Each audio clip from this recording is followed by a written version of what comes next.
और अब खबर प्रदेश से।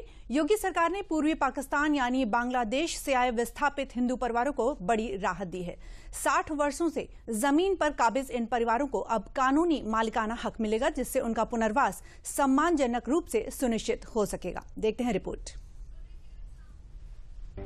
मुख्यमंत्री योगी आदित्यनाथ ने सोमवार को हुई एक उच्च स्तरीय बैठक में पूर्वी पाकिस्तान यानी अब बांग्लादेश से विस्थापित होकर प्रदेश के विभिन्न जिलों में बसे परिवारों को बड़ी राहत दी है।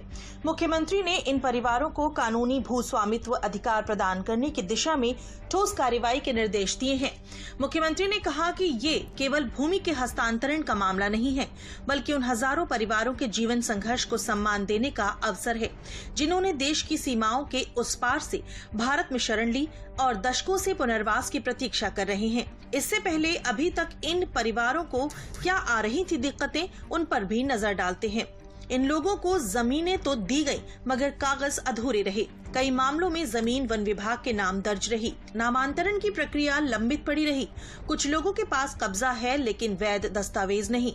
वहीं कुछ गाँव में ऐसे परिवार अब मौजूद नहीं है जिनके नाम पर जमीन थी। कुछ परिवारों ने कानूनी प्रक्रिया के बगैर कब्जा कर लिया, जिससे विवाद की स्थिति बनी। इन सभी परिस्थितियों के चलते हजारों परिवार आज भी उस जमीन पर सिर्फ खेती कर रहे हैं, लेकिन उनके नाम राजस्व रिकॉर्ड में दर्ज नहीं हो पाए हैं।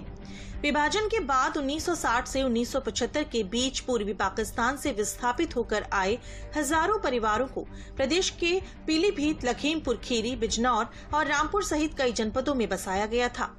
इस फैसले से 60 वर्षों से विस्थापन झेल रहे परिवारों को वैधानिक रूप से भूमि स्वामित्व का अधिकार दिया जाएगा। ये फैसला इन विस्थापित परिवारों के लिए एक नई आशा साबित होगा और उनके लिए सम्मानजनक जीवन का द्वार खोलेगा।